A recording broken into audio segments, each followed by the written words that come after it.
Hello and welcome back to the Book Marketing Tips and Author Success Podcast. This is Penny Sansevieri. And Amy Cornell.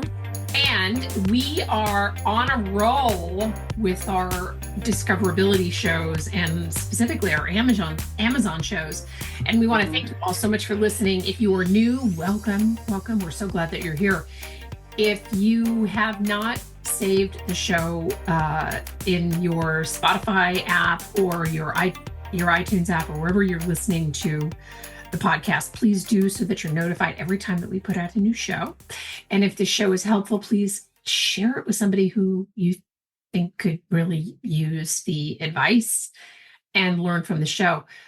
And I'm really excited because I finished the Amazon Author Formula workbook.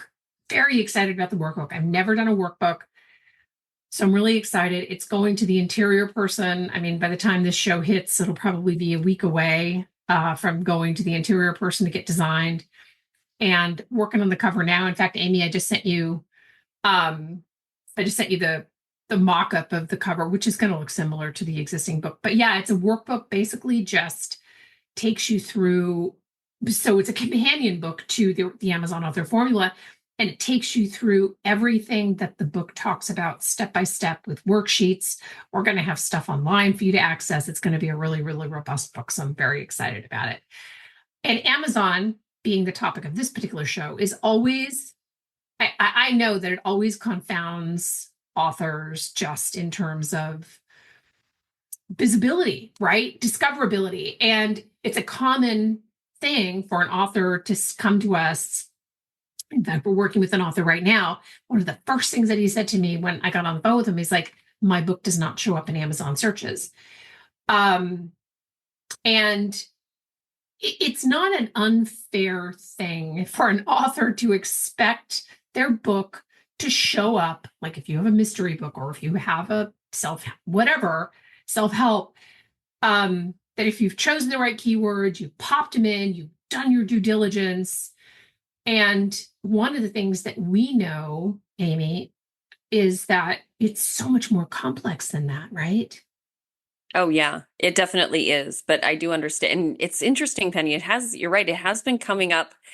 I feel like sometimes things go in phases, and that has been happening more frequently lately between authors that have reached out to potentially work with us, clients, things like that. Authors are it's almost like a lot more people are dialed in right now and realizing how important it is to be discoverability and searchability on Amazon.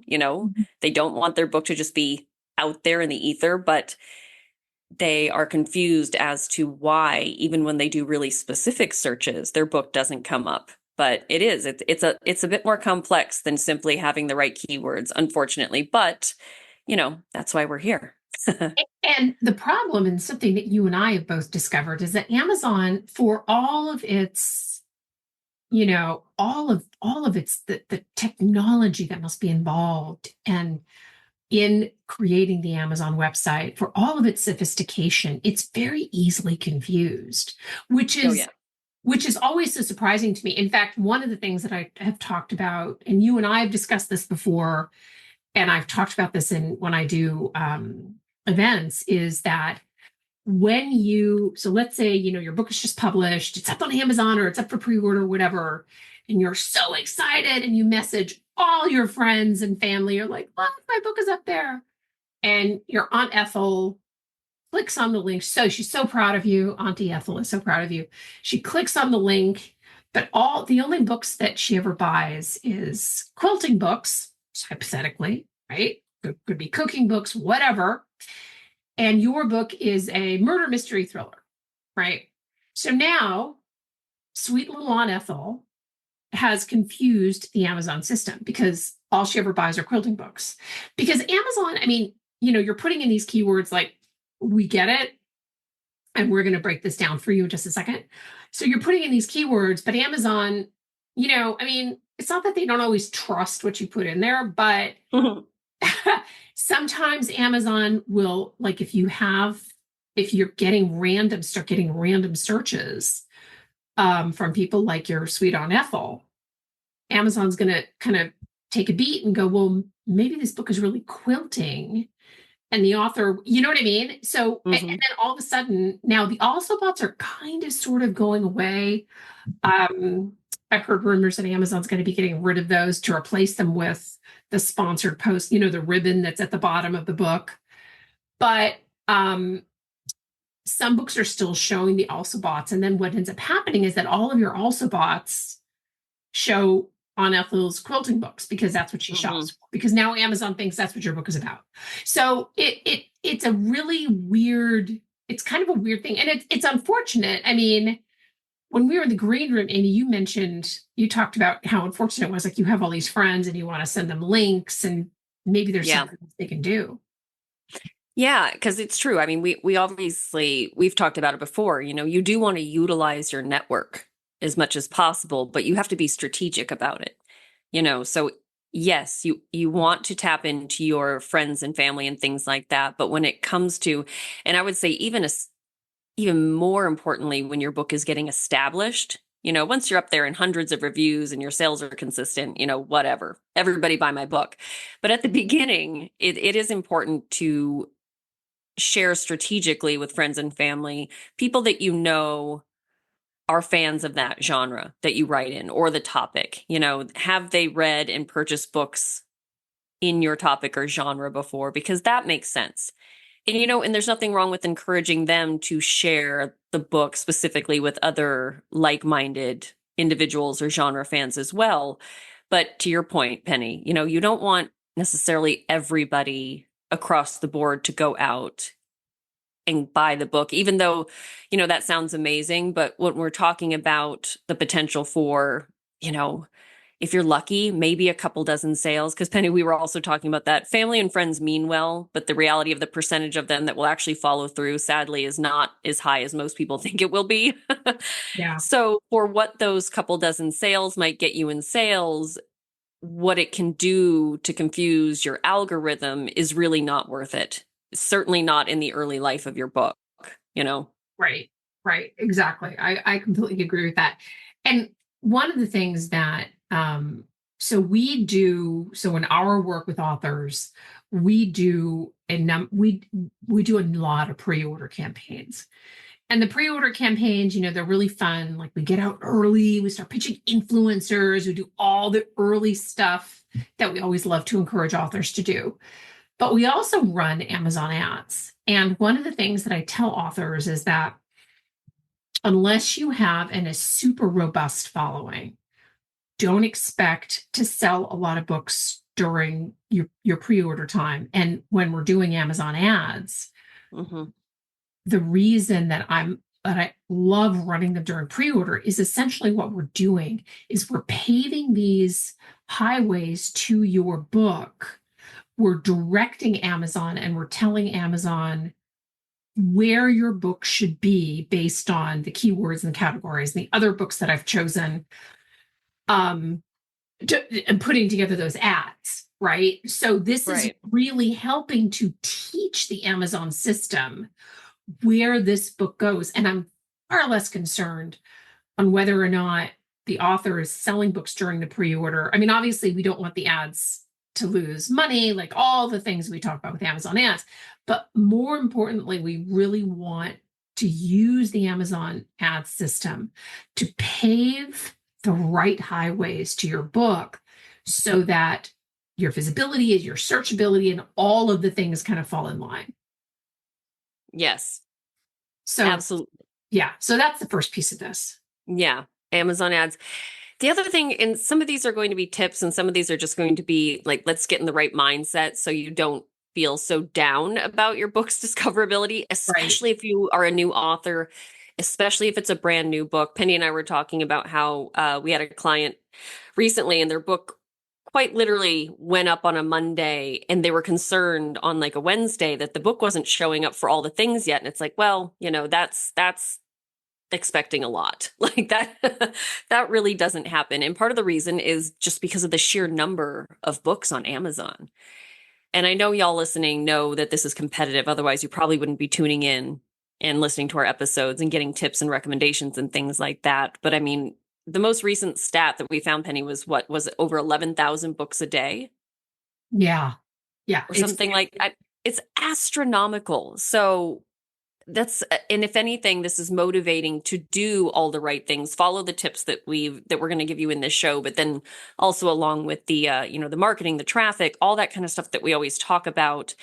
You are battling a lot of numbers here, so it really does take doing the right things and doing the right things consistently over time in order for your book to start showing up in all the right ways. So don't get down on yourself, don't give up, stay persistent, keep it going, because it will start to come together. But just in, today's market, it is not something that's going to happen overnight.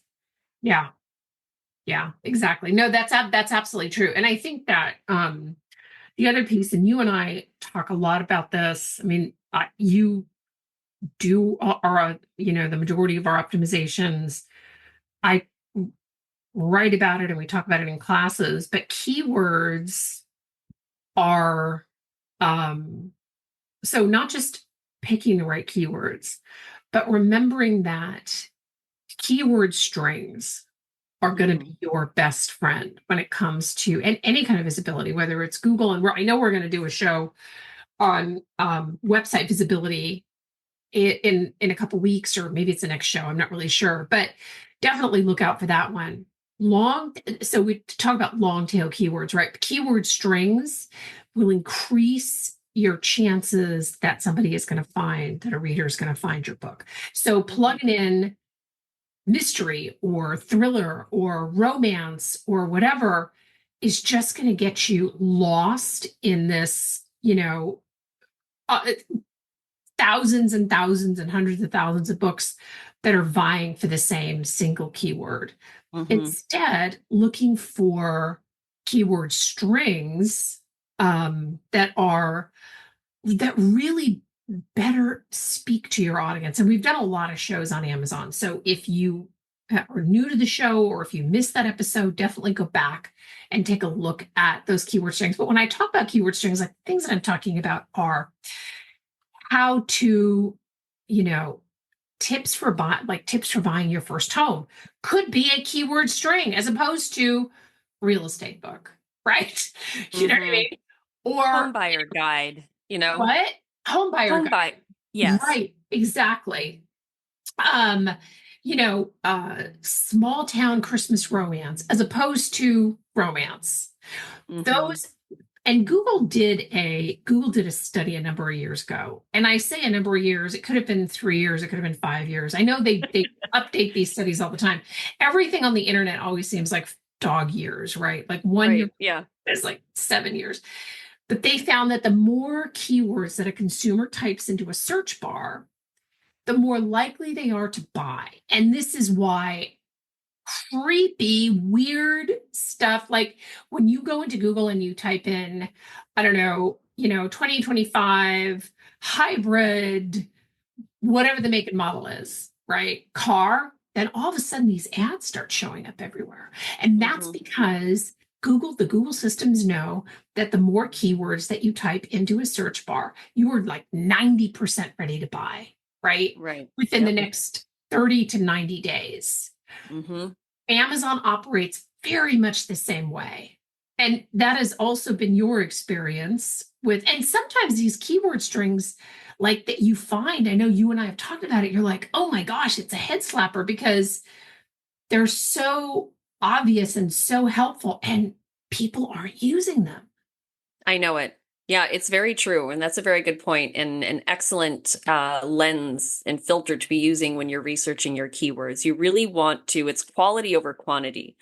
You'd rather get in front of a few hundred really specific people that know what they want and know what they're looking for, and have your book show up in front of those people versus, like you said, Penny, ending up in that sea of 50 to 100,000 more general topic books, So it's finding that balance. You don't want to go too general.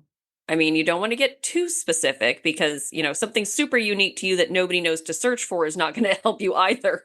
But you do want to dig into, and this is, this is why we do shows on knowing who your reader is, understanding your reader demographics, understanding what they're into, what they're looking for, being a fan of your genre.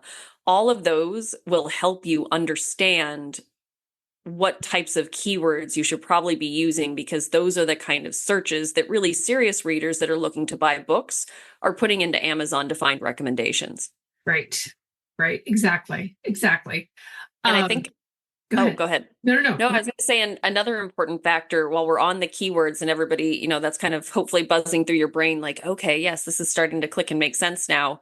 Another important element of this is using the right keywords in the right places. Yes, they should go in the back end and be like with your book data, but they should also be on the front end where your retail. And we've done shows on this, so we won't go into all the things. You can look up. We've done recent episodes on, optimizing your retail pages and things like that. But you really want to use those keywords there's a lot of similarities to the things we'll talk about with, your website discoverability in Google. Like Penny has said, Amazon follows very similar patterns. So using your keywords in very organic ways on different parts of your retail page tells the Amazon system that that is what your book is about. And the more you can work those in, again, make it organic, make it sound good. Amazon can also recognize, spammy tactics as well, but do it smartly, be strategic, and Amazon will start to recognize your retail page as being associated with those keywords as well. Yep. Yeah, absolutely.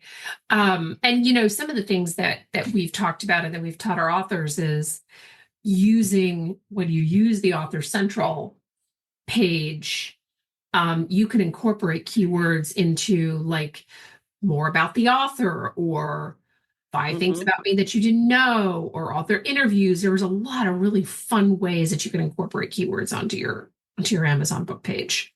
Oh yeah. I mean, you can, and even into the bio that you enter on Author Central as well, like your bio. We've done shows on that as well, but make your bio make sense. Make it make sense for who your audience is as well.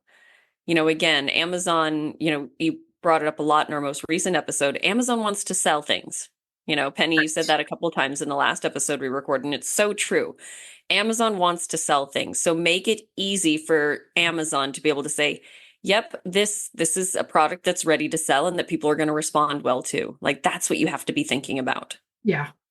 Yeah, exactly. I completely agree with that. And then I think that on the topic of keywords do need to be updated and changed. So 10 years ago, 10, 11 years ago, when I was first chasing the Amazon algorithm and I wrote the first book on, how to get more visibility on Amazon, the keyword changes weren't as pronounced as they are now.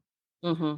And you really have to be aware of not just shopper behavior, but even trends. So one of the things that I really like to do, because I'm running the Amazon ads and Amy's doing, like I said, and the majority of our optimizations as a team, I really like to look at new authors that are coming on board. So even if, let's say, you're in a topic that doesn't really have seasonal changes or anything like that, or pop culture changes or whatever, there's 11,000 books being published every day, or maybe that number is even higher because Amazon doesn't reveal how many books are being published to their site.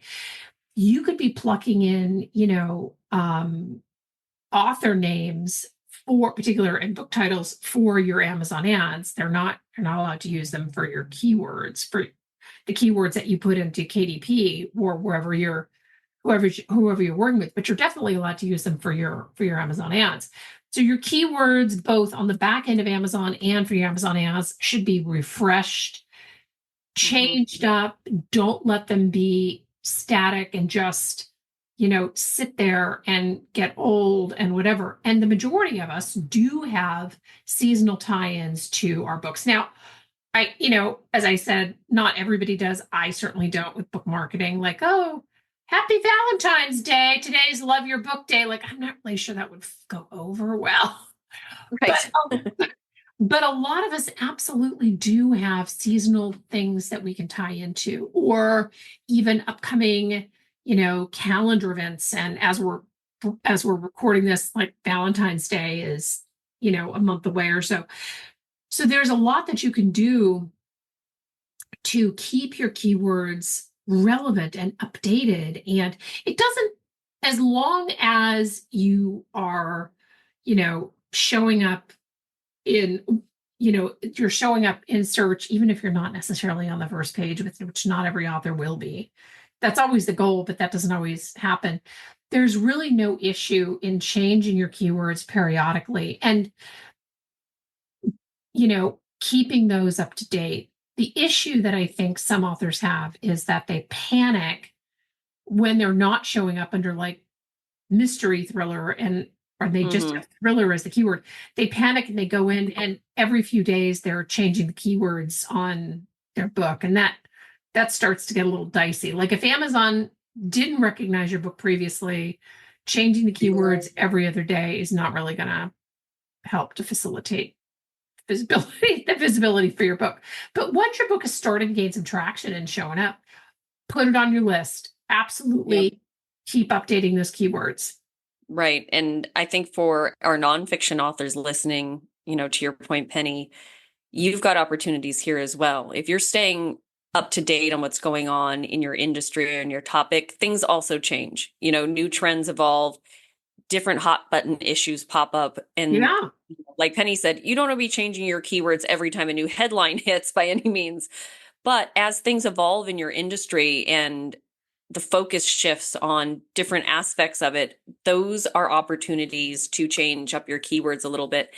And we don't always necessarily recommend wiping out all of your keywords and starting fresh every time. You can play with swapping out 2 or 3 at a time, and just watch how that works for you in terms of conversions and things like that to see how it works. Because yeah, you don't want to change them too often. So do 1 or 2, keep ones that seem to be working for you still, things that are evergreen that are solid, but then play around with trying out some different keywords to see how it works for you. Yeah. Yeah, absolutely.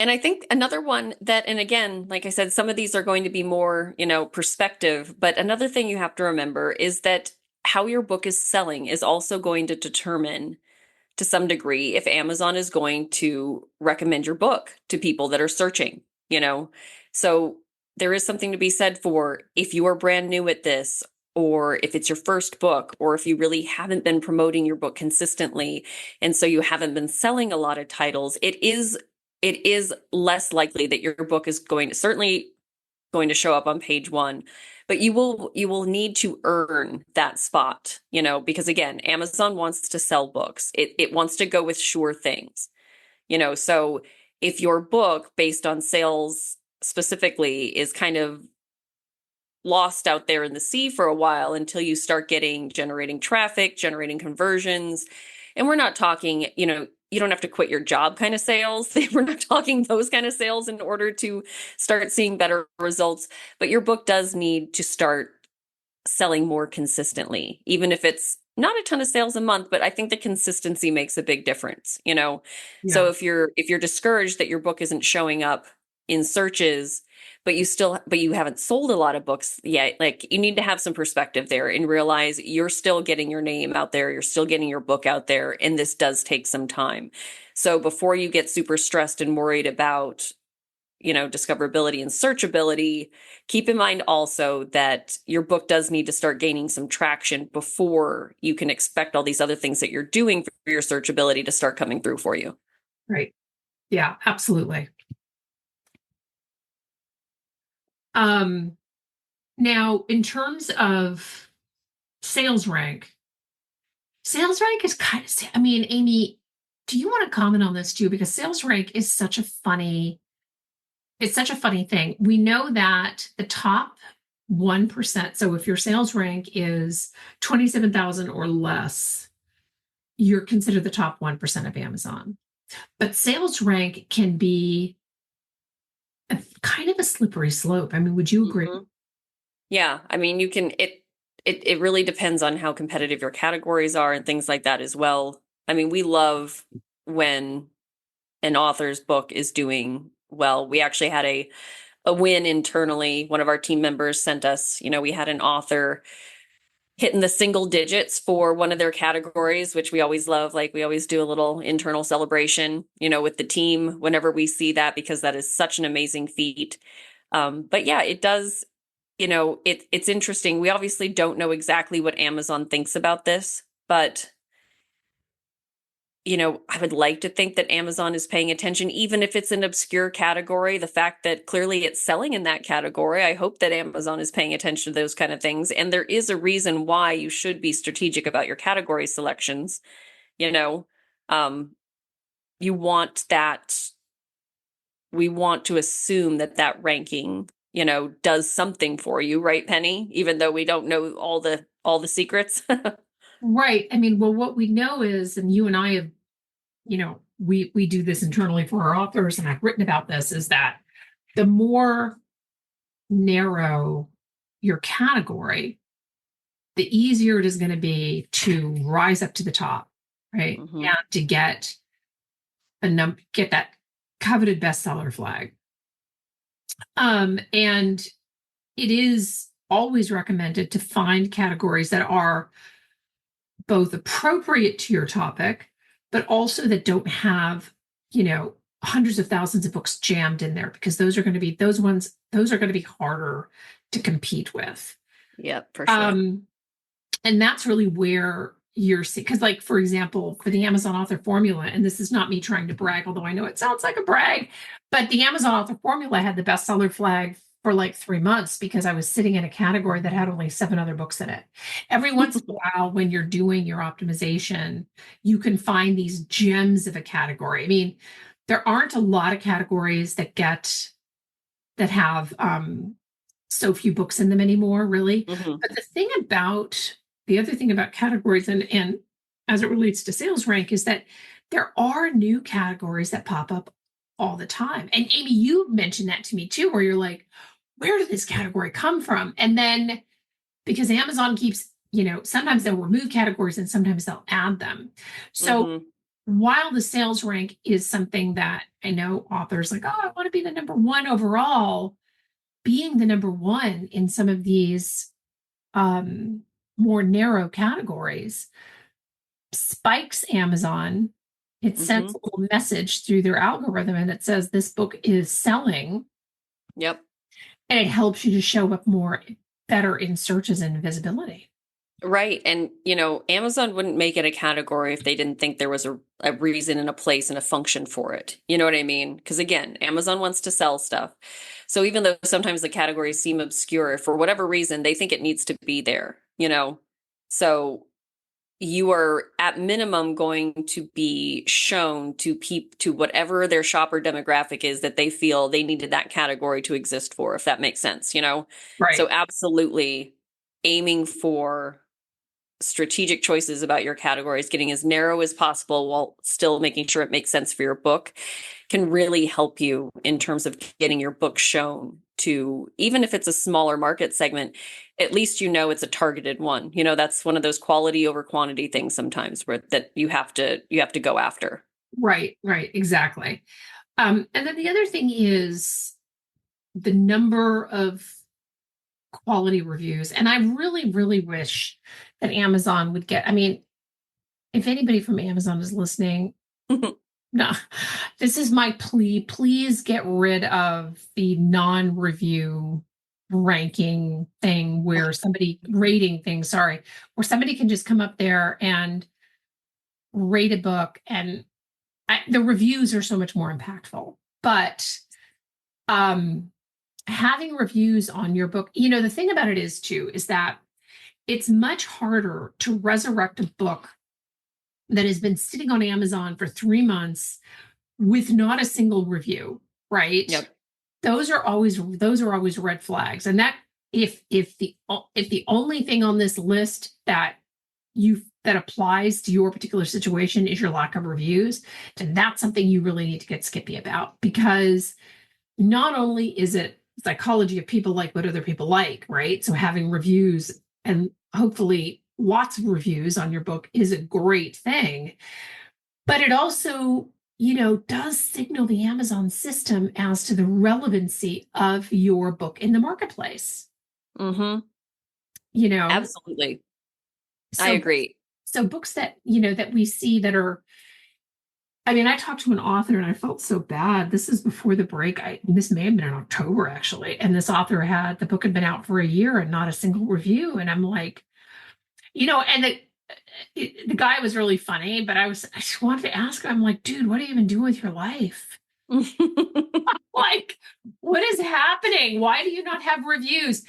And, all kinds of things can be, well, I think he got busy or they'd moved or something. I mean, like, I get it, like life happens, but one or two reviews, the lack of reviews or no reviews at all is a problem with visibility on Amazon.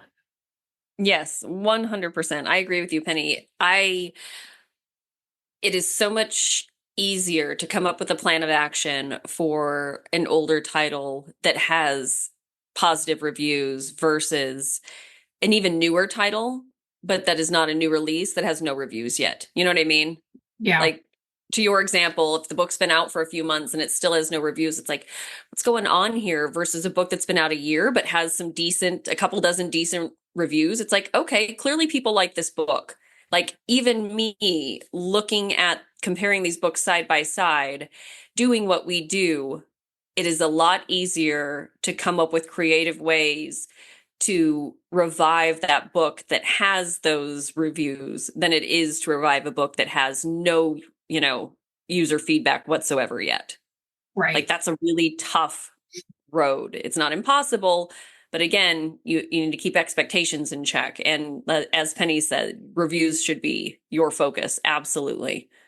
Yeah. And Yeah. we see, clients that come, authors that come to us, and then clients too, when they say, I'm I'm I'm happy with how things are going so far, but I'm really, this I want more, I want more. And that is one of the first things I recommend is continue doing whatever you can do to follow up with people and get those reviews going. It is one of Yeah. the best things you can do to sell your book is positive reviews Yeah. and thoughtful ones, to Penny's point, because that is one of my least favorite features of Amazon as well, that somebody can go and rate a book without having to actually leave a written review, because I think that is just so crappy. Like, it drives me nuts. We had an author reach out to us recently, and you can tell they had gotten over it, so I didn't want to open up a new wound, but I was upset for them because they had one, it's quote, I'm doing air quotes, one review, and it was 2 stars, and it was just a rating, and I'm like, that coward, whoever the hell that was, you know what I mean? Yeah. Yeah. Because I felt so bad for this author, because the cover was actually pretty decent, the description was pretty decent, but just, you and I both know that people landing on that page for the first time, their first impression with that 2-star review, at first glance, it's like, damn it, Yeah. how much that impacts their and I was like, we need to focus on getting you some reviews that counteract that. You know what I mean? Yeah. It's really discouraging and it hurts the author.